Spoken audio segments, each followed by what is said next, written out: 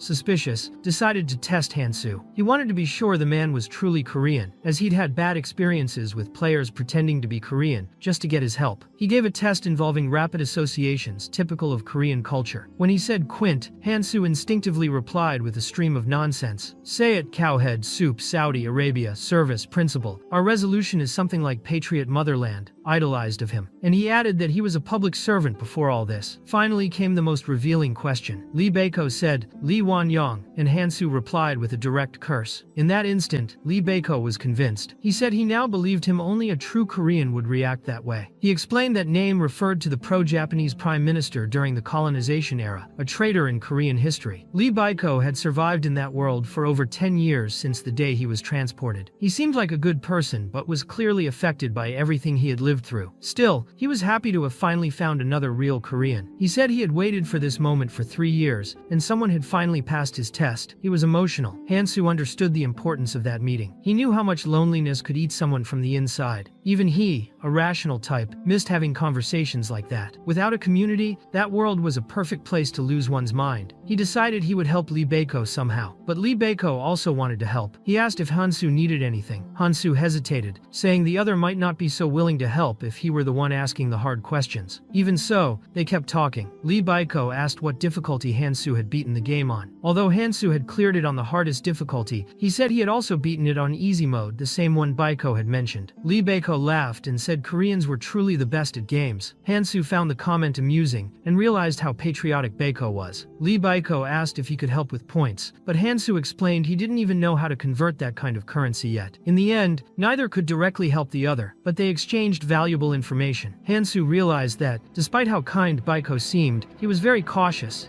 and didn't reveal his identity easily. Before saying goodbye, they agreed to meet occasionally. Lee Baiko said they were now brothers, and Hansu could ask him anything. When asked who ran that domain, Baiko said he wasn't sure. He suspected 3 different mages but warned Hansu to never reveal his identity in the community, as there were players allied with the evil spirit hunters of Rafdonia. Lee Baiko said that world hadn't been created by the players but remodeled. What he said next left Hansu stunned. He claimed evil spirits had existed in Rafdonia for at least 100 years, which, in Earth time, would be more than 20 years ago. That was before games like Dungeon and Stone even existed. These spirits came from other dimensions and could be brought in various ways, even just by reading a book about Rafdonia. They were few, but each one had unique powers. One of them had created the current kingdom, and it was said the administrator had inherited that domain. Hansu was surprised by how much information Lee Baiko knew. In the end, entering that chat room had been the best decision of the night. For the first time in a long while, he felt less alone and walked away with valuable intel. However, Lee Baiko said he was in isolation at the moment, so he didn't have much recent information. Still, he gave Hansu the contact for another chat room where he could find more updated data. It was a community called the Round Table Watcher, used only by veteran players and managed in secret with restricted access. Lee Baiko explained everything in detail, with the care of someone sending a child on a school field trip, but he had to leave. The pill he had taken was an early stage one, and allowed him to stay connected for only an hour. He took it after invading the secret police headquarters, something that left Hansu speechless. Invading the headquarters? He was stunned. As soon as Lee Baiko left the chat room, Hansu immediately accessed the Round Table Watcher server. He first entered a customization room. He wasn't fond of that kind of thing, but he knew it was better to disguise himself. Those were the rules of that place. He put on some very stylish clothes and was later transported to a real round table, a tavula where everyone wore dark suits and masks. All eyes turned to him. No one seemed to recognize Hansu's mask, which meant he was undoubtedly a new member. A figure wearing a fox mask spoke up and asked how he had gotten in. They firmly stated that no new members had been accepted since the previous year and demanded to know who had recommended him. They made it clear that only truth was allowed in that place. If anyone lied, their mask would break the moment the assembly began, and they'd be expelled from the room. But until the assembly began, everyone was merely observing. Hansu understood that meaning. They were either curious about his identity or involved in something deeper. Lee Baiko had given clear instructions. Enter with tension in the air and follow all steps precisely. Now, Hansu understood why he had been so strict about it. With a slight smirk, Hansu replied that he was there because her mother recommended him. He knew that until the assembly began, no one could act against him. The fox-masked woman looked surprised and asked him to repeat that. Hansu calmly repeated. It was her mother who had recommended him. The woman then used an ability that Hansu immediately recognized as belonging to a ghost hunter, a technique that worked through firm thoughts and clear intent. It was a mental world where willpower shaped reality. The atmosphere grew heavy, and a thirst for blood filled the air. A shiver ran down Hansu's spine. It was just a scare tactic, a veteran's old trick meant to intimidate rookies. But he wasn't shaken. The fox commented that he seemed quite confident so far, and demanded he repeat every word. He did so, once again saying that it was her mother who had recommended him. He then asked if there was a problem with that. The fox replied that by now, he should be trembling. Other members at the table began to comment. One found the situation amusing, another said the fox's joke had gone too far, and a third warned that her behavior could turn him into an enemy of everyone present. Hansu reflected on how hard he'd worked to build a serious and strong image. It wasn't that impressive, considering everyone there was supposedly a veteran. Even so, he was already judging each of them. One was interesting, another arrogant, another pathetic, and one irritating. Still not enough. He recalled Lee Baiko's instructions. That bloodlust ability couldn't be used many times. Maybe Baiko had some kind of trauma or disorder related to it. The skill became stronger the more resolute the user's mindset. That was why veterans could activate it with such force. They had killed many, been near death countless times, and their minds were naturally hardened. To use the technique, Hansu only needed one thing: to visualize the fox as an enemy, someone he needed to kill no matter what. The bloodlust he emitted was so intense that the woman collapsed face first onto the table. Everyone present felt the pressure. Even Hansu himself felt as if his brain was being crushed. He knew that was his limit. He couldn't keep it up much longer, but it had worked. One of the members remarked that it was an extreme reaction for such a simple test. Another, the one wearing a jester mask, said it had been an interesting experience and wondered how many people he'd need to kill to reach that level of bloodlust. Hansu didn't fully understand what had just happened, but it seemed to have worked. He had become the kind of lunatic no one there would dare to challenge. Finally,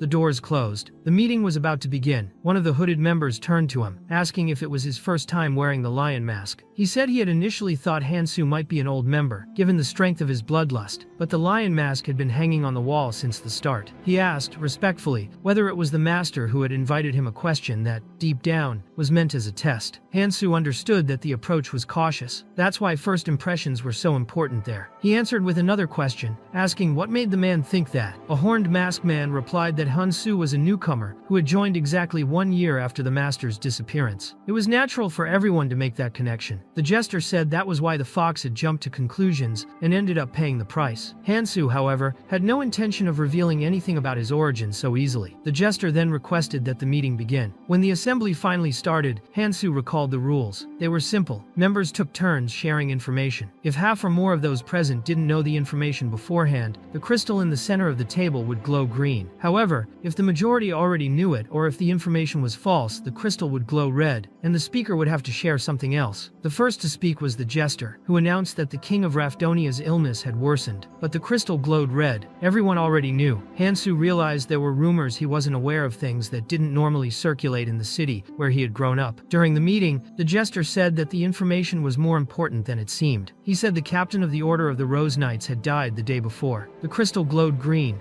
confirming the truth. The jester commented that there would be a bloodbath in the palace. Meanwhile, Hansu wondered who this captain even was. He didn't even know the order existed. The next to share was the fox, who reported that the Jagam clan had successfully completed the hunt for the first floor boss. From that, Hansu deduced that the clan had purchased the info from him, since he had searched for clues in the city without finding any. That confirmed attending the meeting had been a smart choice. Next, the hooded one revealed that if someone possessed the hidden piece on the Silent Fairy Island, about 3 Lavganis would appear. That was good news for anyone pursuing the essence of that monster. Someone at the table asked what exactly the hidden piece was, but everyone knew explanations were not allowed. Since the question was asked, the crystal glowed red, and the hooded one had to provide another piece of information. He then revealed that the fairies had found traces of the person who had stolen the divine relic, but again, he was too vague. He said that such information was highly classified. Then it was Hansu's turn to speak. He wanted to maintain his image as a mysterious figure, so he chose a piece of information few people knew. He said that if 3 people defeat a half-demon, 1 essence is guaranteed to drop. The crystal glowed green, confirming what he said. Even so, everyone was shocked. They whispered among themselves that they never imagined a rank 3 monster could be defeated that way. For Hansu, it was strange. He thought the 3rd rank half-demon monster was relatively easy to handle. Its difficulty was considered medium to low compared to others of the same level. It was just rare, requiring specific conditions to appear. That's why he chose it as his first piece of information. Right after that, it was the Horned Man's turn to speak. The first round of the meeting came to an end, and the participants began discussing whether to continue with another round or not. The hooded one said he was done for the day. The jester was satisfied as well. The horned one decided to end his participation, and Hansu agreed. However, the other participants were still curious. They wanted to hear more from Hansu. Hansu considered testing someone if only 2 participants remained. He could deliberately share a piece of information just to gauge their reaction. If the crystal glowed green, he'd know he was dealing with a newcomer. Everyone was staring at him, waiting for him to say something before leaving, since he had been the center of attention throughout the meeting. Instead of revealing anything else, he simply asked if that was all they had to offer. Then he stepped away from the table. The fox was still trembling. She commented that his bloodlust was powerful. Even though it hadn't caused lasting damage, she could have gone insane if the pressure had continued any longer. The most terrifying part was that Hansu had stopped exactly when he realized she had reached her limit. The hooded one acknowledged that he had been right about Hansu. Hansu had managed to completely suppress a manifested will in a short amount of time. The horned one brought the earlier topic back up, questioning whether it was truly possible to defeat a half-demon with only 3 people. He said that maybe it could be done on easy mode, but even then, it seemed unlikely. The jester remarked that it was strange how everyone assumed Hansu had learned that from the game. Either way, they all knew they needed to be better prepared next time. After all, someone like Hansu, full of valuable information, had appeared and they hadn't made the most of it. Next time, they would need to offer something more tempting, since he wouldn't let another opportunity pass just out of disinterest. Everyone took pride in being part of the round table, but that pride was shattered by a single sentence, the last thing Hansu said before leaving. That meeting, in the end, wasn't as special as as they had believed. After that, he returned to Rafdonia. Bjorn reflected that the place was interesting, ideal for obtaining rare information. Hansu had no intention of staying just to gain Bako's favor, for example. Besides, he found it unlikely that someone who looked like an experienced player would be foolish enough to cross certain lines. Relationships last longer when you know where the boundaries are. He still didn't understand how he had managed to manifest so much bloodlust. Maybe that's why he was so exhausted. He was awakened by Misha, who told him he had slept for an entire day, and asked what he had done the night before. Bjorn replied that he hadn't slept very well, and asked if she'd been there since morning. Misha said yes. She had trained a lot that morning, even met up with Lior, and then went to her family's house. Bjorn noticed Misha seemed like she had something to say, something she'd been holding back for a while. She looked hesitant, but said she needed to share something. Bjorn thought he had to ask what it was. After all, love between party members, even in a game like Dungeon and Stony, could be halfway to death. He insisted, since they were friends, and she eventually gave in. Misha told him about a conversation she had with Lior. According to her, Lior was unsure whether or not to confess his love. Bjorn found it amusing. He'd never seen that kind of strategy in real life before. Lior had basically asked the person he wanted to confess to whether or not he should confess. Misha, unaware of the full context, told him to act like a man and just say it already. Bjorn realized then that she hadn't noticed she was the target of the confession. He already suspected that Misha wasn't interested in relationships, but right after, she asked if he could come to her house that day. She said her father wanted to meet him. Bjorn replied that it was fine, it wasn't a big deal, and asked when it would be. Misha said she wasn't ready yet and needed to inform her father first. Bjorn told her to let him know when it was all set, but Misha commented that her father was always busy and wanted to confirm if Bjorn was really willing to go. Bjorn replied that, being her father, he couldn't refuse. It was a matter of respect. Misha's reaction was unexpected. She asked how he could say something like that, and Bjorn was confused, unsure what was going on. The next day, Bjorn had breakfast and went straight to the Barbarian sanctuary. He discovered he had slept for 36 straight hours. Even though he didn't understand how, he knew it had done him good. He needed to stay alert about his bloodlust. He completed his tasks and reached the 5th level of the Immortal Seal. With that, his mental status increased by 80 points, and his energy rose significantly. He was close to reaching the next level, which would allow him to use a special ability. 3 days later, he finally understood why Misha always slept so much after visiting her family. The trip was long, about 6 hours to get there. When they arrived, Misha said they had reached the sanctuary of the Asterian tropes. Bjorn had heard of the place before, but the reality was far more impressive than he'd imagined. The Asterian tropes had developed much like humans, and the place looked like a normal city. Families lived together, and the structure was highly organized. When a boy tried to call Bjorn a barbarian, he was immediately silenced by his father, and they moved out of the way. Misha noticed the reaction and asked if he wanted to leave already. Bjorn said no. He was just surprised. It was very different from what he was used to. He asked if all sanctuaries were like that, since he'd imagined that Asterian tropes still lived in forests raising animals. Misha explained that used to be the case, but nowadays, the tradition was followed more out of custom than necessity. They finally arrived at her family's house, a huge, luxurious mansion. Bjorn compared it to the tent where his tribe's leader lived, and felt out of place. Misha noticed he was nervous and tried to calm him down. She said her father liked famous people like him. Still, she was more nervous than Bjorn. As she rang the bell, she thought about how not long ago, she believed all her problems would disappear once she made a contract with a spirit beast. Her father quickly asked if she had already told him about Ascadia, the beast she had contracted with. He asked that it be kept secret, at least for now. Even so, he kept looking at his daughter like she was a stranger and spoke coldly. He said he had ordered her to bring the barbarian there someday, and that it wasn't up for discussion. Misha hadn't told Bjorn about it, because even if everyone else found out, he was the one person she didn't want to worry with her problems. That's why she started visiting the Karlstein estate more often, where she felt more at ease. Even with her brothers bothered by her frequent presence and the suspicious looks from the servants, she endured it all. She had learned from Bjorn that running away never solved anything. Meanwhile, her father kept pressuring her to extend the invitation. Misha hadn't expected Bjorn to accept so easily. That made her happy, but also more anxious. She felt that once she crossed those gates, there would be no more hiding. She had no idea what to do. Just before they entered, she told Bjorn that, until that moment, only her father knew about the contract, and she asked him not to get angry, no matter what happened. Bjorn replied that it would depend on the situation, but he promised to try and stay calm. When the gatekeeper opened the doors and asked whether his master's spawn had returned, Misha asked Bjorn not to mind it, but of course he was furious. She pleaded, almost begged for him not to make that threatening smile. She said that smile terrified her. At last, she warned him that her father would soon speak about the contract, and that there was no need for him to react that way. Bjorn wondered how that man still had the nerve to call himself a father. It didn't matter if he had his reasons for staying silent. The fact remained that he let his own daughter suffer alone, and still thought he could just summon Bjorn to a despicable place like that, as if he were some kind of fool. Bjorn felt a terrible sensation even before entering the house, as if he were about to step into a dangerous dungeon. The first thing he did was let out a barbarian roar upon seeing Misha. The gatekeeper, visibly annoyed, asked him to behave with more decorum, but Bjorn questioned if something was wrong with him. Misha urgently asked him to stop. She reminded him that every time he claimed something was wrong with someone's head, he ended up crushing it. She nearly begged him not to do it this time. Bjorn realized she knew him far too well. That bothered him, but he also saw how clearly nervous she was about the whole situation. Bjorn then tried to calm her down, saying she could do whatever she wanted and didn't have to restrain herself so much. Holding everything in would only hurt her, but Misha insisted those people were still her family. Bjorn, without hesitation, asked whether the Karlstein family was more important than her own life. In silence, Misha stepped aside. Bjorn told her to just watch and assured her nothing truly worrying would happen. Then, without hesitation, he flicked and kicked the gatekeeper, launching the man inside the house. All the servants were shocked, and the mansion went on high alert. Soon after, Bjorn spotted the one he called Bastard, Misha's brother, and commented that it had been a while since they'd seen each other. The young man replied that Bjorn was the guest their father had been expecting, but that he would have to explain himself or face the consequences. Bjorn thought about how he'd already saved that ungrateful brat's life once, and yet the man still acted with disrespect. With resolve, he answered that yes, he was the guest of honor, but had been treated like a nobody by the gatekeeper. And worse, the man had insulted Misha, the daughter of the head of the household, despite being just a servant. Bjorn asked if no one else saw the problem with that situation. Misha's brother, however, said it wasn't his business, since it was a family matter. If an insult had really occurred, the gatekeeper would be punished. That should be enough. Bjorn, on the other hand, thought his original plan had been to destroy all those idiots, just to show them that you don't mess with a barbarian. He asked the young man if he was missing a few screws in the head. Misha could see things were about to explode, but Bjorn knew he had to push the boundaries a bit. Another roar from him made everyone around tremble and freeze in place. It was then that Talon Karlstein, the head of the family, appeared and asked what Bjorn was doing. Bjorn, instead of backing off, replied that the real question was why they treated Misha that way. He wanted to know if it was because she hadn't yet formed a spirit contract, even though she was a direct descendant of the family. Talon confirmed that Bjorn knew too much, and for that reason, he should mind his own business. But Bjorn pressed on, asking if, assuming there had been a misunderstanding and Misha actually had made a contract, he would be willing to apologize and accept her back as part of the family. Talon said he highly doubted it, as he considered it impossible for a miracle to happen to someone as weak as her. Bjorn,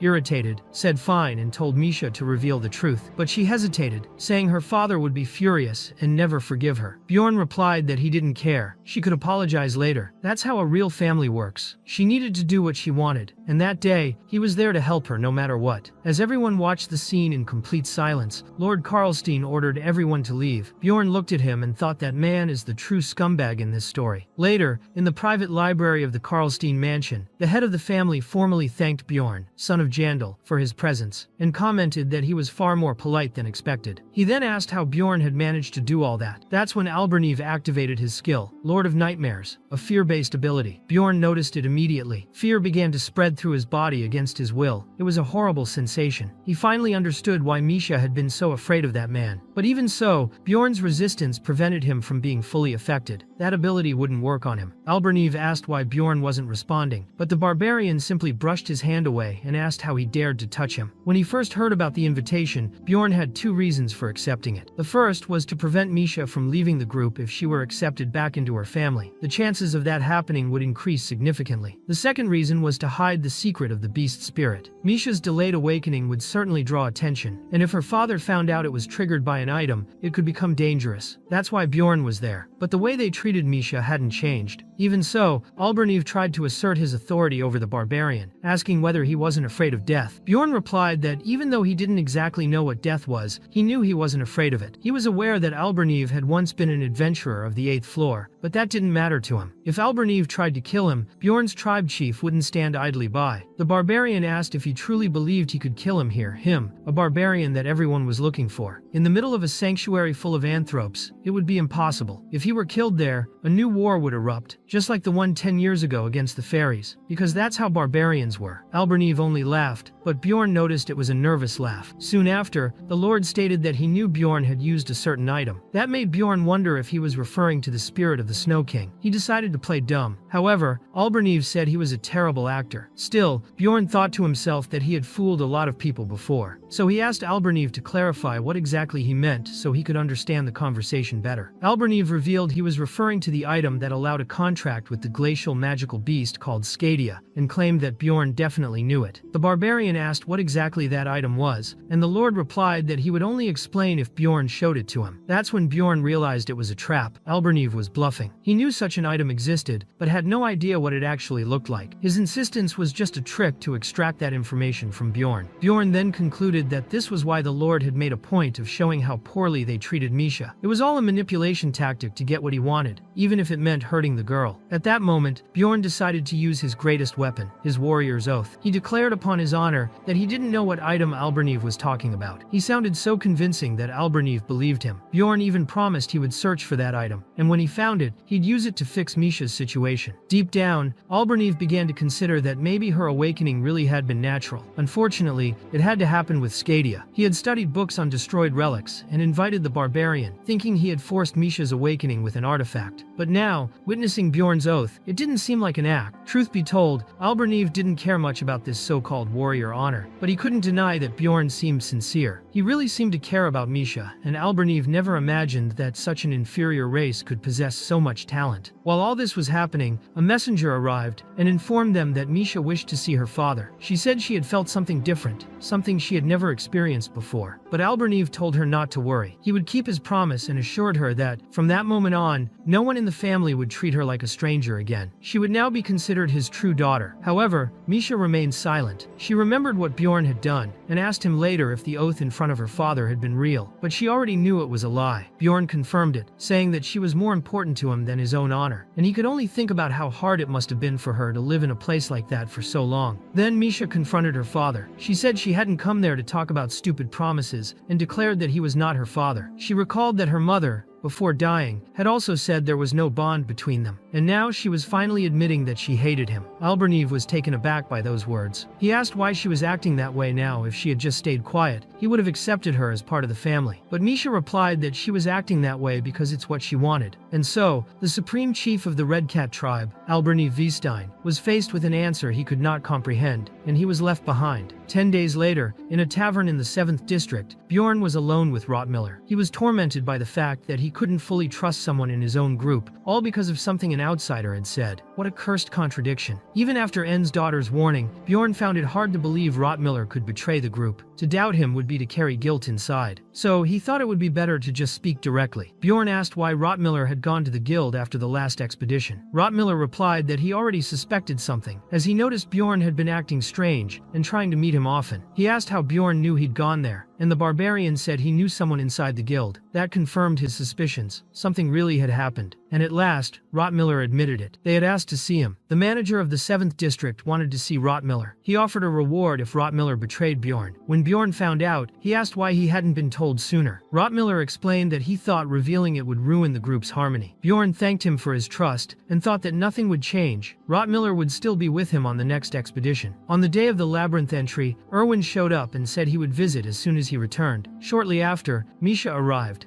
asking what they were doing there. Bjorn replied that she had just stopped by to say hi. He was still planning to take a nap until the expedition started. 7 hours later, Bjorn noticed that Lior and Hikarad were running a bit late. While waiting, they came across a group of young barbarians who seemed lost. Bjorn guided them to the labyrinth, but the group questioned why he was stating something so obvious. When Bjorn introduced himself as the son of Jandal, they were all impressed and said it was an honor to meet the young Valken. Bjorn found it odd and asked if they were lost, but one of them, a bandana-wearing barbarian, said no. He explained that they just had to follow the explorers, as they had learned at the sanctuary. Bjorn wanted to know if that was really what they had been taught, or if they were just shown a strange map. The young man replied that they didn't even know how to read maps, but they had learned everything from Karen, son of Tarson. Noticing the organization and confidence of the young barbarians, Bjorn thought a wind of change was blowing among his people, something he hadn't imagined. Shortly after, the rest of the group finally arrived. Hikarad explained that Lior had eaten too much and needed to get rid of the excess. Joner, impatient, told everyone to hurry up. They then entered the first floor. a crystal cave. A few days earlier, Rottmiller had suggested doing a speed run, a race to reach the deepest floor as fast as possible. Since he was usually passive, his idea surprised the group, but everyone agreed enthusiastically. They started running with everything they had. They weren't alone. Other explorers were also doing speedruns. Rottmiller pushed so far ahead that he ended up encountering monsters alone. Misha cleared the way for him, and though a little shocked, Rottmiller didn't stop. He led the group at great speed. Bjorn acknowledged that the group had above-average stamina due to their essences, but even so, they were all sweating heavily after hours of running. He commented that Lior looked heavier, and Lior replied that he had eaten a lot because Bjorn had said Misha liked bigger men. It was just an excuse to avoid confessing to her again. Bjorn thought Lior had made the right call. Everyone was giving their best. When they reached the end of the first floor, they saw that the portal to the second was already open. Rottmiller was furious. Bjorn noticed there was a clear difference in skill between the groups, and realized the time for him and Misha to leave that group was approaching. Rottmiller said it was already too late. Based on the tracks, 3 teams had passed through already. The gap with the first group was about 30 minutes. If they ran, they might catch up on the second floor, but it wasn't certain. The group tried to cheer him up, but Bjorn warned that everyone was tired, and that overtaking them wouldn't be easy. He said continuing with that stubbornness would put the team at risk. Rottmiller acknowledged his mistake and apologized. On the second floor, they arrived shortly after another group. Despite the tension, they continued the exploration. To Bjorn's surprise, Rottmiller still led the way as usual, without losing control. But Bjorn still found his behavior odd. When they reached the same beautiful point on the third floor they already knew, they decided to stop. As always, according to the tradition of the idiot team, they all contemplated the beautiful scenery together. No one suggested it, but they always did it, as if it were a silent promise since the first time. At last, they reached the 4th floor, the Sky Tower. This structure had 3 main staircases and 1 special door. The staircases were Courage,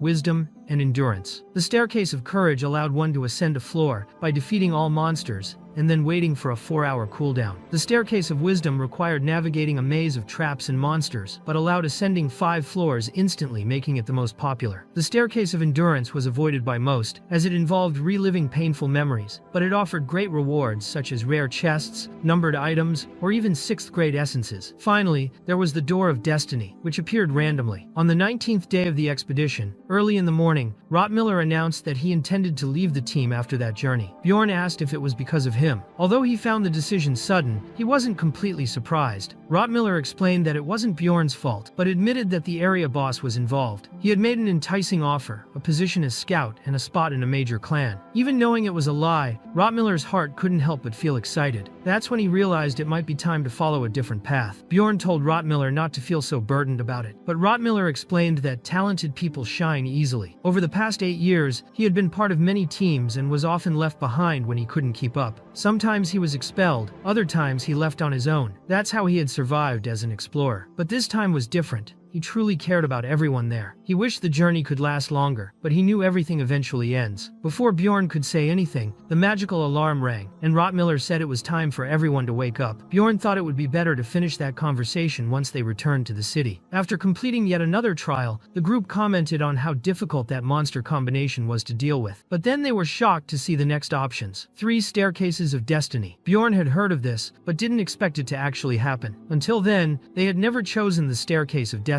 The chance of it appearing was less than 5% compared to the others, and its unpredictability made most people avoid it. Misha asked if they couldn't just go into any of them. She had already gone through one before, and there were only monsters there. But Bjorn thought that, in her case, it was probably a trial of courage. As with Misha, most people who choose the Staircase of Destiny still end up facing common trials: courage, wisdom, or endurance. The problem is that there's a 20% chance of encountering completely different trials. In the game, there were 32 total trials, including one that made everyone return to the first floor. Hikurad commented that it would be a waste to just stand around. If they kept hunting, they could earn at least 1.5 million stones. They asked what Bjorn thought about it, and he replied that of course they could go in. 3 Staircases of Destiny appearing at once could only mean one thing: a special stage. Beyond the 3 doors, there were 3 possible types of fields. The one they entered was the Larkus Labyrinth. There were no immediate enemies inside. Rottmiller observed that he had no information about that place. The labyrinth had a field effect called Guardian of Balance, which balanced all participants' attributes. Lior asked what would happen if they waited there. The labyrinth labyrinth would close in 4 days. Rottmiller admitted he wasn't sure, maybe it was like a rupture. Misha asked if that meant they would be trapped forever, but Bjorn knew it wouldn't be the same as a rupture. Still, with the group's current strength, he wasn't sure they'd be able to clear it in time. He suggested they check their condition first. Misha said she felt strangely lighter, and Rottmiller mentioned he had more energy too. Lior said his mana had increased a lot. That's when Bjorn realized he had grown weaker. His attributes were being drained, probably because his physical stats were far higher than the others. The Guardian of Balance effect was distributing attributes evenly, making him weaker and the others stronger. Rottmiller remarked that if Bjorn was feeling that, it meant the attributes had indeed been mixed. Bjorn thought that was typical of Rottmiller, the smartest in the group. He suggested they explore the place and try to find an exit. Since it was a place unknown to others, the reward must be high as well. Rottmiller agreed. That was the mindset of a true explorer. Hikurad reminded them they had only 4 days before the labyrinth closed, and Lior said he remembered something. It might be a mechanism left by the last great sage, Gabrielos's arrangement, also known as the hidden piece. Rottmiller said the theory made sense. With time running out, the final expedition of the idiot team began. Misha commented that something strange seemed about to happen. The silence was too intense. Lior swore to protect her, but she replied that she was the one protecting him, calling him Margot. Rottmiller jumped in, saying they could just agree to protect each other, and Bjorn wondered why they were flirting in the middle of the expedition. Still, Rottmiller wished Lior strength. Then a huge creature appeared before them, a 4-horned demonic goat holding a giant staff. It was Bios,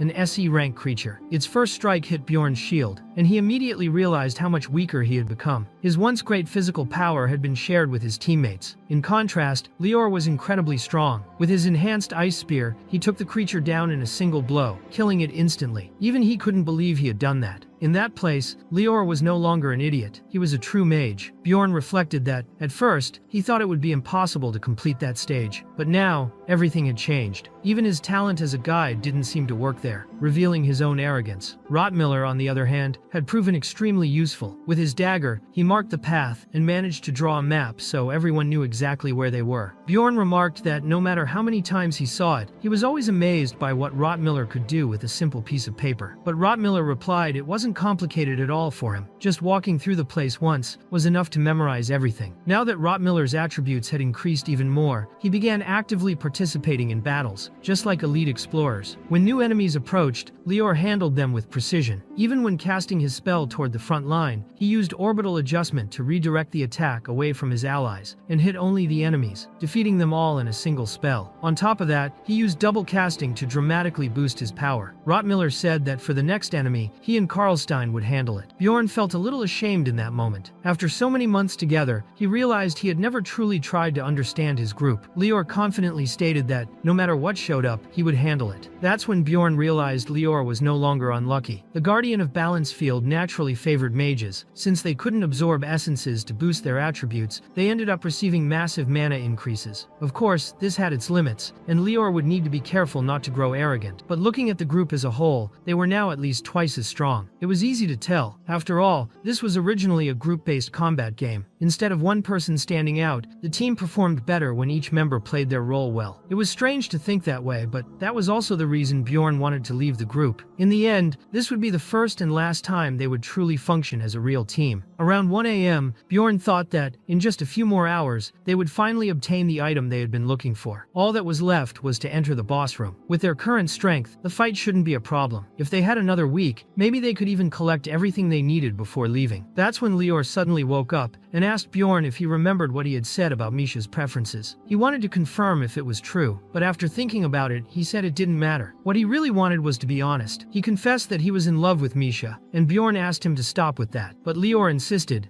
asking if Bjorn liked her too. The barbarian, annoyed, asked him once again to drop the subject, realizing that Lior had misunderstood everything. Even so, Lior declared that when they returned to the city, he would confess his feelings to Misha, and all Bjorn could think was that this was definitely going to be a problem. At 4:15 a.m., the group reached a dead end. Bjorn recognized it as the boss room entrance. He wasn't sure which of the 4 intermediate bosses they would face, but he knew they still needed to unlock a secret path without drawing attention. That's when Rottmiller noticed something strange. Even Bjorn was surprised. It was Rottmiller's sixth sense at work. Thanks to that, Bjorn didn't even need to get involved. Rottmiller found and opened the secret passage all on his own. Bjorn took the lead with his shield. Everyone advanced toward the sinister magic circle with a goat's head at the center. The problem was that, to summon the boss, they needed to spill blood into the circle. Doing that openly would be far too suspicious. But before they could think twice, they all felt a sudden change in their bodies. The effect of the Guardian of Balance had activated once more. Everyone grew even stronger. Rotmiller remarked to Bjorn that they were probably thinking the same thing. Another group had entered the labyrinth. At least between 1 and 5 people had reached that stage, and they were extremely powerful. Rotmiller's attributes had adjusted to match their level. That could only mean one thing. At the very entrance of the Larkus labyrinth, a hooded man with horns appeared, commenting that they had finally managed to get in. Beside him, a priest looked desperate, and a third man was gravely injured, missing one of his arms. The hooded man mocked the situation, saying it was pathetic to cry just for losing an arm. He laughed, thinking about how, after more than a year of attempts, he had finally gained such an easy entrance into the labyrinth. All it had taken was sacrificing the arm of a 5th-grade explorer, and the path had opened. He said the evil god truly had a strange sense of humor. The priest asked if the one-armed man wasn't his ally, but the hooded figure answered, of course not. He had only kept him around because he was useful. Then he kicked the wounded man, ordering him to get up, and told the priest to shut his mouth. The one-armed man, however, assured the priest he was fine. Soon, the effect of the Guardian of Balance applied to them as well, and they suddenly felt much weaker. That only confirmed it. Other explorers were already present before them. The horned man revealed his identity. Regal Vagos, the Dragon Slayer, member of the rebel group Orcules, also known as the Recitus. When Bjorn heard this, he honestly didn't know what to do. Misha commented that they could work together, but Hikurod already imagined the barbarian was thinking they were looters. Lior said that even if they were, they could handle it. After all, power inside this place was balanced. But Rotmiller suggested that, as a precaution, the best choice was to look for an exit and avoid contact with them as much as possible. Bjorn decided to act before debating further. He threw his own blood into the circle, summoning Baphomet, the demon of the labyrinth. He knew this was an intermediate monster of the area. Under normal conditions, they would have to exploit its weaknesses to win, but now they were so empowered that it wouldn't be a problem. They defeated Baphomet in less than a minute, earning 5 experience points and an additional point as a high-rank mutant kill bonus. On top of that, they obtained the full map of the Larkus labyrinth. Bjorn knew they needed to hurry. He told Hikurod they should move quickly before running into the other group. The dwarf agreed, saying caution was never a bad idea, though he still found everything strange. Bjorn said it was always better to assume the worst. In that last battle, they had been absurdly strong, which could only mean the newly arrived explorers were much more powerful than they were. Despite the balancing field, the grade of essences, unique skills, and equipment still made all the difference. If a fight broke out, defeat was certain. Misha remarked that, to a lion, a rabbit may seem insignificant, but if the rabbit meets the lion, it must run, and that's exactly what they did. They kept running through the labyrinth, but now with a clear objective. To escape and prepare for the worst, they had to defeat the labyrinth's boss first. When they came across a horde of monsters, Lior, with his ice storm, wiped them out easily. Bjorn thought that originally that spell was used in combination with Misha's attacks, but this time Lior handled it alone. After defeating them, Bjorn destroyed the monsters' bodies to clear the way. After hours of running, they finally stopped to rest. Hikurod mentioned they had been running for more than 6 hours, with only short pauses, and asked if Bjorn still felt that strange sensation. Bjorn explained that, after the fight against Baphomet, he had felt something very similar to what he had experienced when they encountered the Lord on the 3rd floor. He asked them to trust him this time. Lior questioned if this wasn't an exaggeration. After all, they were ahead in this place. Even if the other group was hostile, it was unlikely they would meet here, but Bjorn insisted they should keep going. Rotmiller said he couldn't explain it either, but he felt that following this path was the right thing to do. He added that, if he didn't, something bad would happen. And that shocked everyone, because when someone like Rotmiller, with his 6th sense, said something like that, the weight was completely different. Misha said she wanted to get out of there quickly. Lior and Hikurod agreed, and so, even exhausted, they kept running. They ran for another 12 hours, almost without stopping. Finally, they reached their destination. The master of the labyrinth sensed the challenger's presence, and the battle began. It was Larkus, the Minotaur. Bjorn knew Larkus was not an ordinary 4th-grade monster. He was a boss, a high-level mutant. Still, Bjorn could block his attacks with ease. He hadn't thought he would need to use gigantification, but changed his mind when Larkus activated his flaming skin, an ability that covered his body in heat, dealing fire damage to anyone who touched him, and burning enemies nearby. Fortunately, Bjorn had fire resistance level 3, so he could endure it, though he knew that if he stayed too long, he would end up cooked from the inside. That was when Lior used the Cold Blood ability on everyone, further increasing the group's fire resistance. With that, the others joined the battle. Hikurod struck with an electric blow. Lior weakened the boss and cast slow with support spells, while Misha used her venom infusion with precision. Bjorn had a strange thought. It felt like he was in an idle game, where you simply place the units on the field and they fought on their own. In the end, Larkus was defeated in less than 10 minutes. Everyone gained 6 more experience points. They had taken down a high-level mutant with perfect synergy. If the idiot team had a final form, this was it. A highly stable formation, with 2 tanks, a fast melee striker, a mage with high damage and curses, and even a scout who, unlike usual, wasn't dead weight. In that setup, Rottmiller wasn't a burden. If they could keep going like this, they might really reach the last floor together. Bjorn, even though he wasn't the sentimental type, realized he felt something genuine for this group. Rottmiller remarked that there was something strange behind the nearby stone door and said he would check it out. Bjorn knew there wasn't a portal there, but there was something they needed to retrieve. When they arrived at the spot, his guess was confirmed. A gem with extraordinary power was hidden behind the door. But Rottmiller added that, for some time now, he had strongly felt that a portal had been opened at the blue point on the map. Bjorn thought the worst part was that he was right. Rottmiller was truly skilled. And then, the other group appeared. Regal Vagos smiled, saying he knew he had been right. There really was another group there. Regal told the barbarian that he should be grateful. Thanks to his power, they had managed to defeat the boss with ease. Beside him, the priest begged him to spare the group, but no one said a word. Silence filled the place, and everyone was terrified. The sound of the attack still echoed in their ears like an alarm. The heart of a true warrior senses danger even before the mind understands what is happening, and it begins to prepare for the worst. Every second becomes valuable. Eyes stay wide open, ears attentive. Bjorn realized those men already knew about that place. As soon as he noticed the presence of another group, he ran straight to the boss's chamber. Even so, they were far too quick. It seemed they had sacrificed one man's arms, probably as an offering to Karui. The priest who had performed it was likely the old man standing next to Regal. But there was something odd. The priest of the evil god didn't seem to be truly on Regal's side. Perhaps he had been kidnapped. Piecing everything together, Bjorn reached a conclusion. Regal was completely unstable. None of his plans made sense. From plan A to plan D, every single one had failed. When the conversation continued, Bjorn pretended to be surprised and asked if Regal knew how to leave that place. He needed to look naive, as if he knew nothing. The weaker he appeared,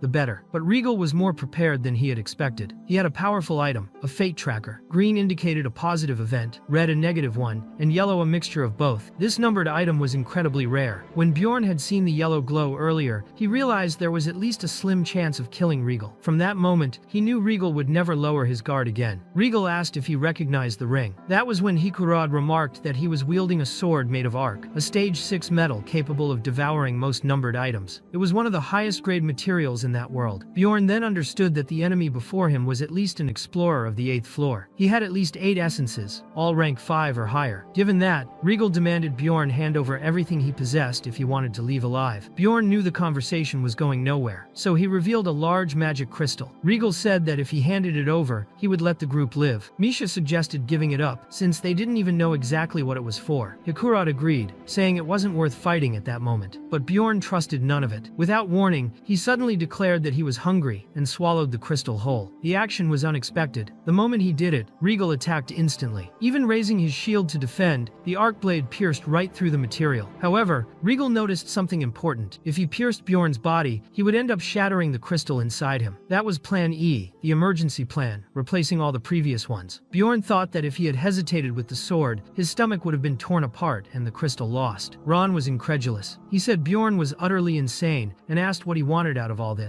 The barbarian replied that Regal had given up faster than he expected. The enemy retorted that he should just say what he wanted right away. Next time, he wouldn't strike at Bjorn, he would strike at the others. Bjorn asked for just 1 day. He said that way, he wouldn't resort to cowardly methods. Regal found it strange. The warrior wasn't begging for his life. Many had done that before, but Bjorn made it clear that a true warrior never pleads for mercy. When Regal questioned how he could trust him, Bjorn swore on his honor as a warrior. They were exhausted, sleepless for days, but if they were given that time, they would face the enemy head-on. Regal asked if he truly believed he could defeat him. Bjorn knew the odds were slim, but still said he wouldn't give up. Later, the group resumed moving through the labyrinth. They stopped to rest a little, for they were truly worn out. Rottmiller remarked that 3 hours had already passed since the encounter. Since there had been no sign of attack, it seemed Regal was keeping his word. However, he hadn't given them 24 hours, only 12. He said he would warn them in advance before the final attack, but made it clear the same trick wouldn't work twice. Bjorn thought that, if not for the yellow glow of the ring, he might have gained an entire day of peace. But nothing ever went according to plan. What he needed now was to strengthen his resolve. He had to remember all the hopeless past he had already endured, clear his mind of distractions, and engrave a single goal in his heart: to survive. Rottmiller warned that they would soon reach the next point on the map. He had a vague idea of where they were, but wanted to know what the plan would be from there. Lior questioned if they would really fight, since it didn't seem like a good choice. Hikarad remarked that Bjorn had already seen what the enemy could do. His shield had been cut as if it were made of clay. Even so, Bjorn asked if they were willing to trust him and follow him one last time. Hikarad replied that if not for Bjorn, he would have died in the blood-stained castle. For that reason, he would always trust him. Lior added that he believed in Bjorn's heroic destiny. Rottmiller said that when everyone else was paralyzed by fear, Bjorn was the only one who moved. No matter what was said, they were all ready to follow him. But before they pressed on, Rottmiller wanted to make an important remark. He explained that if the enemy carried a sword made of arc and had burned scars on his face, there was a chance he was a dragon slayer. Hikarad asked if those were the cursed ones. Lior wanted to know if he truly belonged to the Orquiles. Bjorn then realized the situation was even more serious. The Orquiles were a group of lunatics who openly declared their goal was to kill kings, but they couldn't be dismissed as mere fanatics. Each member had an enormous bounty on their head, and only 7 had been killed in decades. Every single one of them had already proven their strength to the world. Bjorn asked if Rottmiller knew more about the Dragon Slayers, and he confirmed it. He said he would tell them everything he knew. Regal Vagos was a dragon man. He had killed the leader of his own clan, the Ancient Dragon, and for that he was cursed. He disappeared for 10 years and, when he returned, attacked the elves' sacred land all by himself. Since then, he had begun acting as a member of the Orquiles. The only good news was that his most dangerous ability, the Dragon's Discourse, had been sealed by the curse. His main weapon was the Arc Rapier, called the Dragon Slayer's Sword. It was known that he possessed 6 essence cores, 3 rank 5, 2 rank 4, and 1 rank 3. He was a swordsman heavily focused on attributes, which left him with virtually no weaknesses. Bjorn thought that it had already been 10 years since Regal first appeared, so it was possible that some things had changed. Still, he knew that essence cores could not be erased. Perhaps Regal was in that labyrinth precisely to compensate for some weakness. Later, they advanced toward the last known point. Bjorn reflected that the enemy was an even greater threat than he had imagined. If not for the Guardian of Balance, his head would have been torn off in the blink of an eye. The mere thought of a direct fight with Regal sent chills down his spine. But the more he thought about it, the more certain he became of one thing: running away was not the best option. On their path, they ended up encountering the labyrinth demon, Argos, and, as expected, faced the creature without hesitation. After the battle, Argos was defeated. The group received 5 experience points for the victory, and 5 more for the bonus of killing a high-rank mutant. They had already defeated 2 intermediate bosses, which triggered the conditions for the appearance of a new room. They then obtained the Scroll of the Flame of Greed. Bjorn thought it was exactly what they needed and told Rottmiller that they had to find the hidden room. With Rottmiller leading, they began finding at least one secret room every 2 hours, but none of them was the one Bjorn sought. Time passed quickly, and before they realized it, the 12 hours promised were nearly over. That was when Rottmiller located another hidden room, and, upon entering, they saw it was exactly what Bjorn had been looking for. He locked the entrance and told the group they would rest there. He said that if they managed to come out alive, he would explain everything. For now, they simply needed to trust him. The group accepted his decision. No one questioned his choices anymore. But Bjorn already felt a headache just thinking of what excuse he would have to invent later. Saying he had read it in a book probably wouldn't be enough this time. Still, somehow he would manage. Then, he broke the magic crystal that Regal desired so much. The system informed him that he was now under the effect of restricted desire and would be moved to the formative chamber. There, within his subconscious, Bjorn found himself before 3 great doors. He thought that, in the game, he would simply have chosen an option on the screen, but this was reality. The stone served to replace 1 essence. What he had to do was very clear. Restricted desire was an item that replaced any rank 4 essence or lower with another random one of the same level. Opening the right door would make this exchange happen, and Bjorn already knew which essence he would choose. The hero's Dock essence, he could not replace it. Although only rank C, it was part of his final skills. As for the body golem essence, he planned to erase it, but not yet. Later, Bjorn found himself before a difficult choice. From the options left, only one was viable: the vampire essence. Being a boss essence, it came with 3 different abilities, something extremely rare. However, restricted desire had hidden mechanisms. Bjorn did not hesitate in his decision, and upon recognizing the essence as belonging to a guardian, the system responded in an unexpected way. The ranking of the options increased, and he gained access to an essence that, at that moment, belonged to no one else. The The Guardian of Balance acknowledged the rarity of that action and offered a new possibility, the Lit Essence. This supernatural monster, usually rank 4, possessed devastating abilities, including the Soul Receptacle, which multiplied active abilities. It also had Spiritual Colossus, a powerful technique with physical drawbacks. It had almost no strength or agility, but its mental attribute was overwhelming. Now, Bjorn faced 2 Guardian Essences. In the game, they existed too, but were extremely rare. Seeing 2 at once was more than luck, it was something that could not be mere coincidence. The third option was even more surprising. The Ogre, a boss-level monster that acted alone and required an entire expedition to be defeated. It was feared for its absurd physical power. This option represented a leap of 2 entire ranks. It wasn't just luck, it showed that the system still held secrets Bjorn did not fully understand. Without hesitation, Bjorn absorbed the Ogre Essence. By doing so, he gained 140 strength points, 140 magic resistance, 40 physical resistance, 10 inches all resistances, plus 40 natural regeneration. In return, he lost 20 points in perception. 4 hours later, he reflected that the Ogre Essence granted attributes and abilities any tank would dream of. But even so, it would not become part of his final set of skills. Not because it was bad, but for practical reasons. It was an extremely difficult essence to obtain. Even if he managed to capture it again, the drop rate was low, and there was still the uncertainty of the correct type among 7 possible variations. In short, building a complete setup with the Ogre Essence was almost impossible. If the goal was defense, the Steel Titan was a more efficient choice. In the end, it all came down to preference, focusing on damage or becoming a perfect tank. In the game, most players chose the tank path. Creating an efficient damage dealer required much more investment, but it seemed the most logical decision, and Bjorn was right. As a result of his choice, he unlocked the original version of the Abyss Portal, something no one had ever done before. Even so, he recognized that, overall, the Ogre option was the better one. He felt a bit dazed. The gamble had yielded more than he expected. He had no idea that sacrificing a Guardian-level essence would cause all of this. In any case, his survival rate had increased greatly. Rottmiller interrupted Bjorn's thoughts, warning that something was approaching. And, as expected, it was Regal, who appeared asking if they were all still alive. In that instant, he felt part of his strength return. He thought someone must have died. Bjorn realized that, for his plan to work, the priest of Karui had to protect the central portal. Meanwhile, the one-armed man who had been sacrificed earlier remained in critical condition. Regal then declared that if they were all still alive, they must have obtained a new essence. Bjorn figured that Regal, after consuming a rank 3 essence, had felt an immense surge of power, and thus noticed that something had changed. Regal asked if he had kept his promise. He said it was now time to hand over the gem. Bjorn mockingly replied that he had been playing with the stone out of boredom, and it had accidentally broken.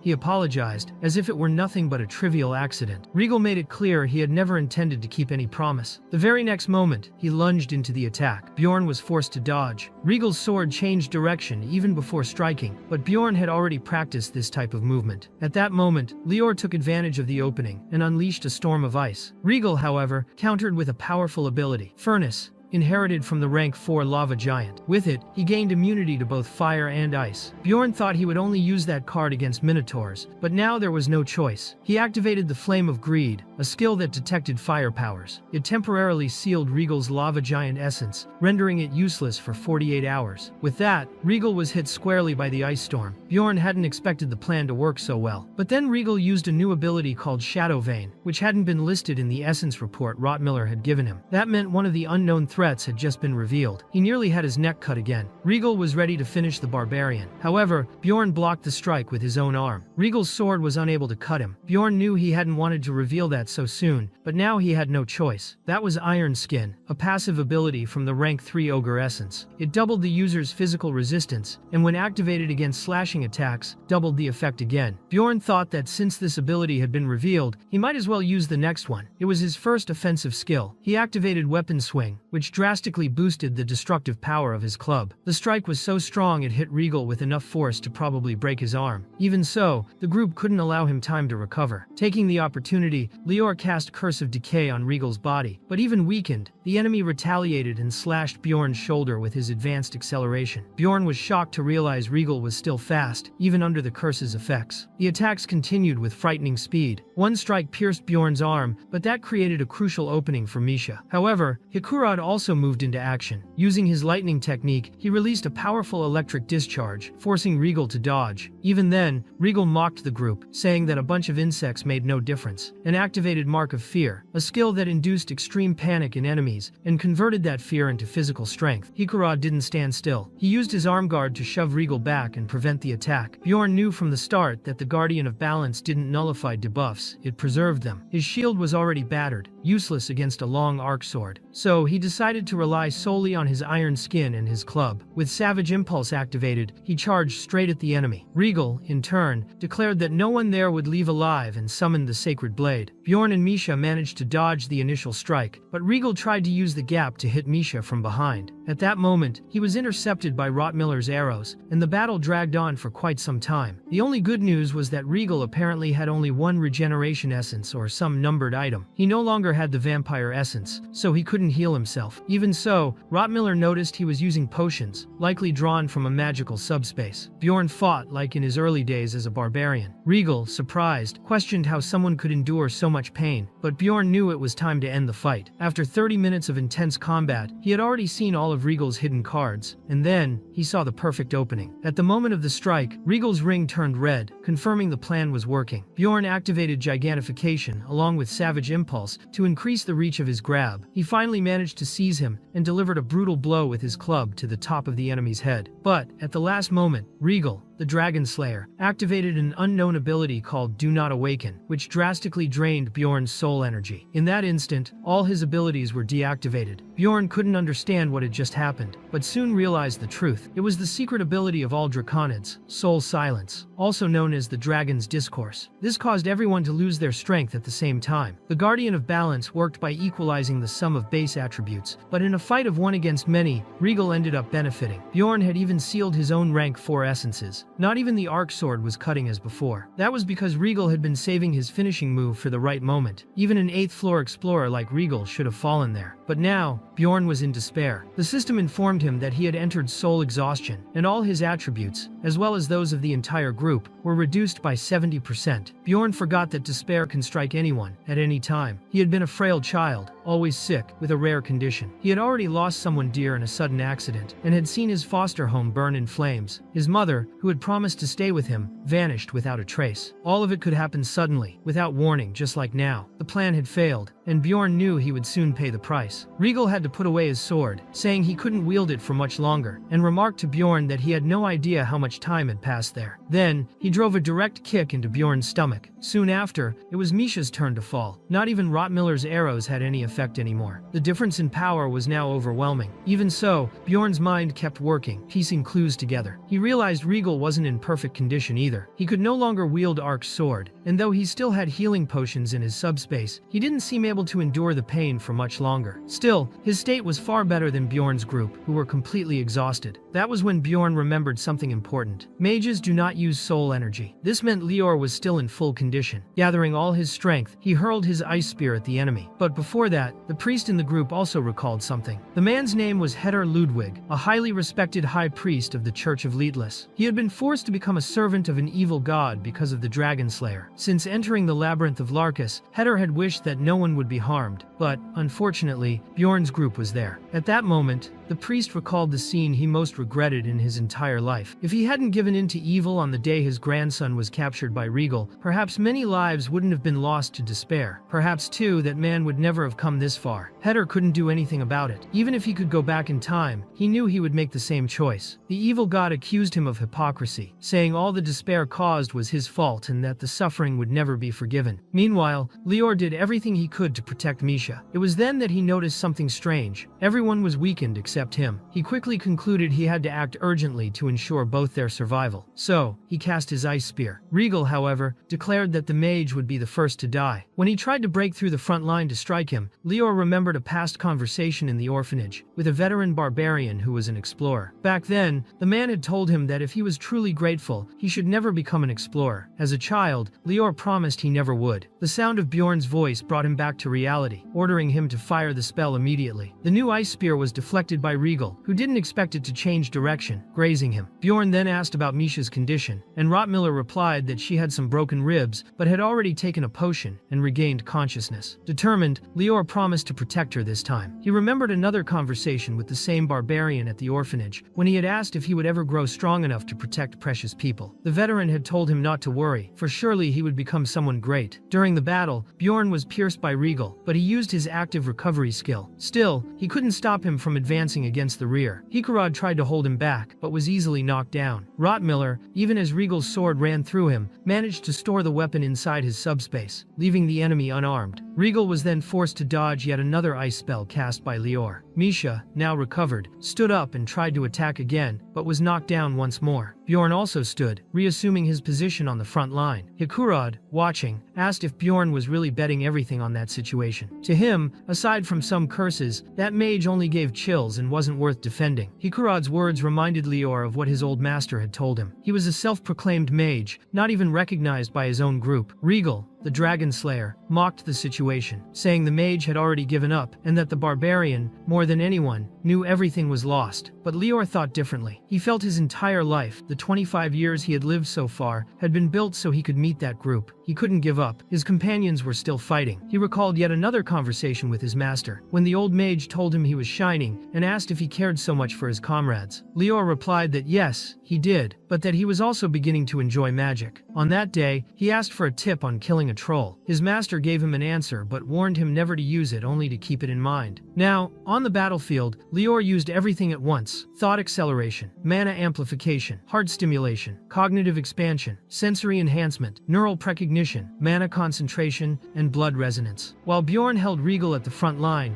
Lior thought that combination had no official name, but if he were to name it, he'd call it Awakening. The next spell cast was Tehran's Shell. Countless ice needles pierced Regal's body. He tried to shield himself, but was struck from all sides. Even so, he managed to protect his vital areas. Bjorn was stunned to see Regal block the entire spell. Lior apologized for taking so long to decide and said that now Bjorn should take care of the others, especially Rottmiller. They would deal with Regal and talk later. When Bjorn looked at Lior, he felt there was something strange about his condition. Regal, in turn, asked if Bjorn knew what that mage had just done. Lior replied he had no time for talk. He would not allow the enemy to buy time, and so he conjured a massive ice spear toward Regal. The enemy was forced to draw Ark's sword again, despite the pain, to split the spear in half. Bjorn knew Ark had the power to counter magic, and Lior hadn't expected that. Before Regal could get close, the mage countered with an ice storm. Bjorn understood. That fight would not be easy. His whole life had been marked by hardship. Now, all he needed to do was protect the mage and act as his shield. When Regal advanced again, he declared he was tired of that man. He tried to cut the barbarian's neck, but his own sword bent back against his body, as if rejecting him. He was forced to grab another weapon from his subspace. Bjorn thought the sword had been rejecting him ever since he used the Draconic Discourse. While Bjorn bought time, Lior unleashed even more curses upon Regal's body. Bjorn believed that, at least for the moment, they had the upper hand. Yet something felt strange. He finally realized that Lior's magic time was limited, and the only explanation was that Regal had done something. That confirmed Bjorn's suspicions. Without hesitation, Bjorn told Lior to unleash the ice storm immediately, not to worry about him. As both stood within the freezing storm, Bjorn asked Regal how he endured the cold. The two clashed in the midst of the cutting ice, both gravely wounded, spitting blood with each impact. It was Bjorn, with his club, who landed the decisive blow. But at that exact instant, Regal's second heart was activated. That second heart was a numbered, consumable item, triggered automatically when the user received lethal damage. Once activated, it created a thick shell around the body, protecting it until the heart was restored. Bjorn then realized Regal had a hidden card, a rare recovery item. But the greater problem now was Lior, who was bleeding from his eyes, nose, mouth, and ears. In the fight for survival, the key was making rational choices, deciding what to sacrifice and what to protect. The chances of survival increased, the colder and more logical the analysis. This time, however, Bjorn failed. The best choice would have been to use the entire high-grade potion on Rottmiller, ensuring his survival. Once awake, Rottmiller could draw more potions from his storage and heal the rest of the group. But seeing Lior's condition, Bjorn hesitated. Without thinking twice, he split the high-grade potion between the two, half for Lior, half for Rottmiller. He wanted to save everyone, but that impulsive choice could just as well doom them all. Both were on the verge of death. Fortunately, soon after, the soul exhaustion consuming them dissipated. Everyone could breathe a sigh of relief. When Lior regained consciousness, his first question was about the enemy. They wanted him to stay quiet, but Bjorn answered that Regal wasn't dead,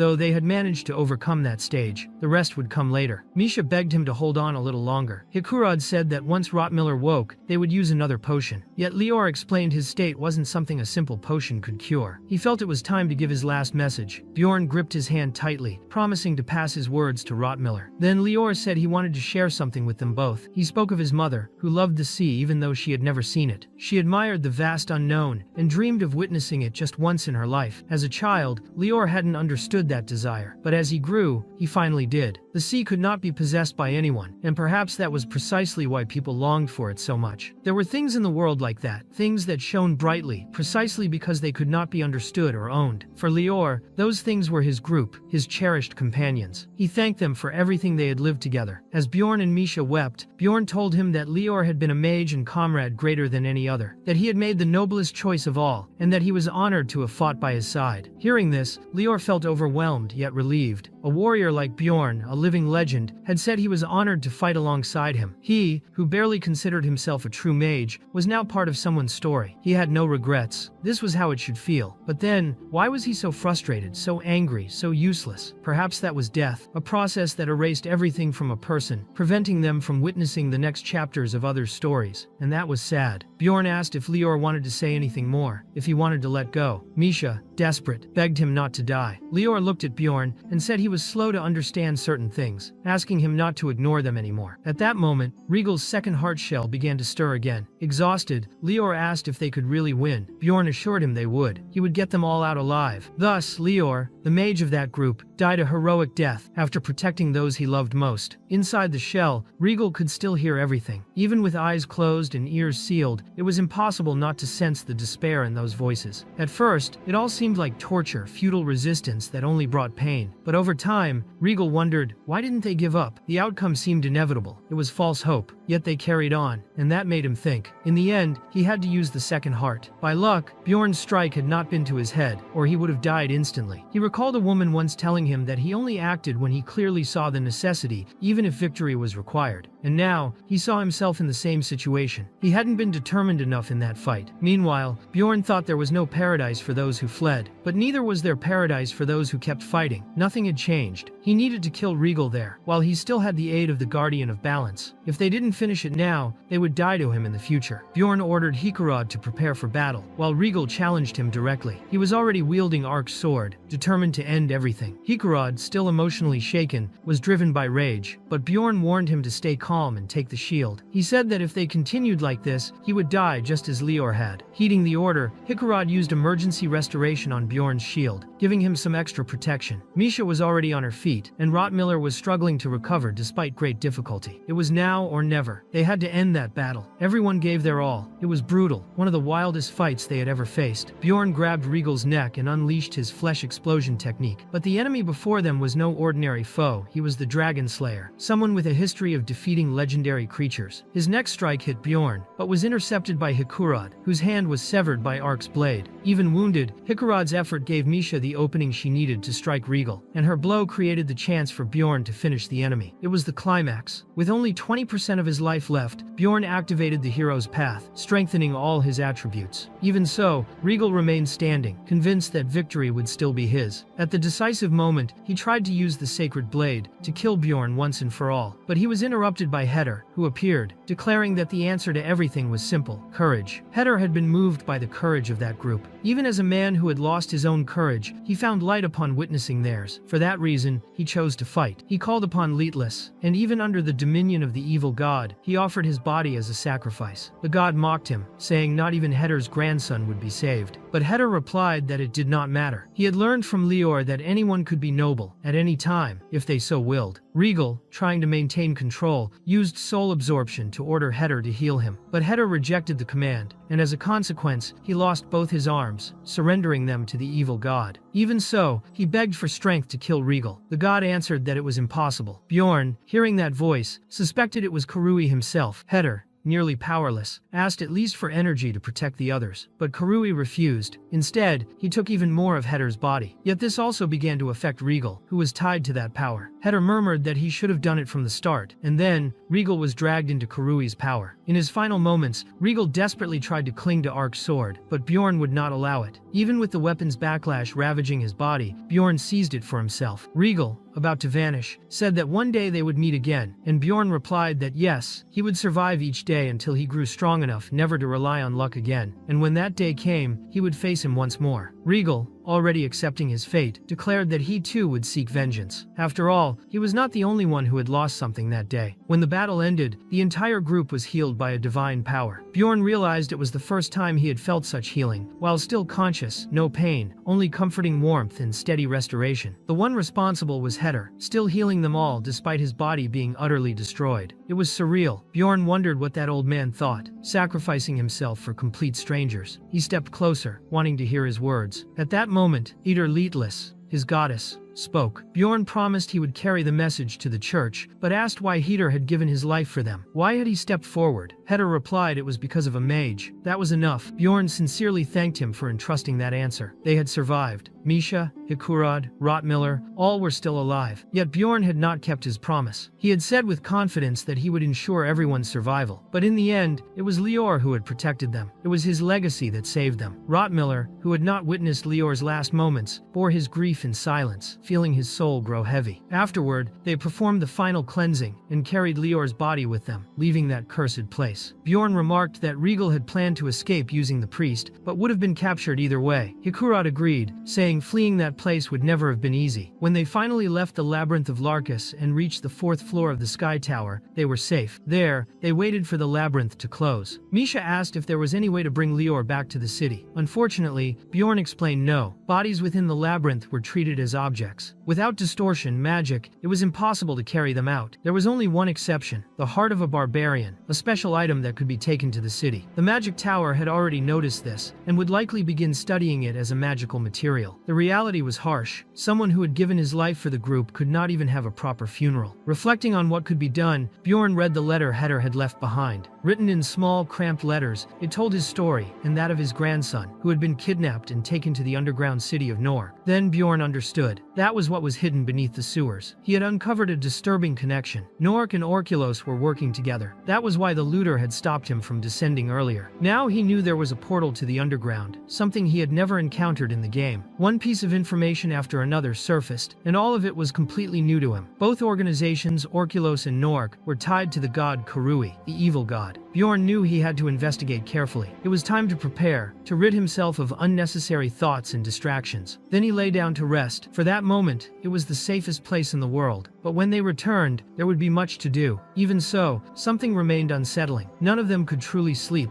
even after 2 intense days of battle. When the labyrinth finally closed, they returned to RFD Dawn. The first task was simple and clear. Exchange the mana stones. Then, they gathered at the nearest guild branch to officially report Lior's death. 1 minute to fill the form, 2 minutes to review. The entire life of a man had been reduced to just 3 minutes. It showed how trivialized death had become near the labyrinth. The guild attendant remarked that the deceased had fine companions. With that, they left their silent mourning behind and walked out of the guild. The group then proceeded to the Church of Lias, where they were received by Sir Paul. He knew Bjorn was there on behalf of High Priest Ludwig, who had disappeared years before. However, he asked for some evidence. It was a highly sensitive matter for the church and therefore demanded caution. He also mentioned a promised reward, but Bjorn, curious, asked how much they were offering. Hikurad grew visibly uncomfortable and said that even for him, this was too much. Bjorn apologized, admitting he had spoken without thinking. To resolve it, he handed over the letter Hetter had left. When Sir Paul read its contents, he was shocked. He said that if that information were true, it was something extremely serious. The group was then led to a place normally reserved only for church members, the chapel on the 2nd floor. Rottmiller grew visibly nervous just being there, and showed reverence as a follower of the Church of Leetless. Before them stood the Great Archbishop, a figure equivalent to the Pope in Catholicism, accompanied by the 3 knight commanders of the Sacred Order and the highest priests of the church. But there was also a child in that hall. Bjorn did not know who the child was, but he assumed they were important. He simply introduced himself politely. Rottmiller looked at him in disbelief, but Bjorn just thought he was acting as a barbarian would. He was doing the best he could. The Great Archbishop commented that High Priest Ludwig had been an extremely valuable person to the church and deeply thanked them for delivering the letter. He asked how they had managed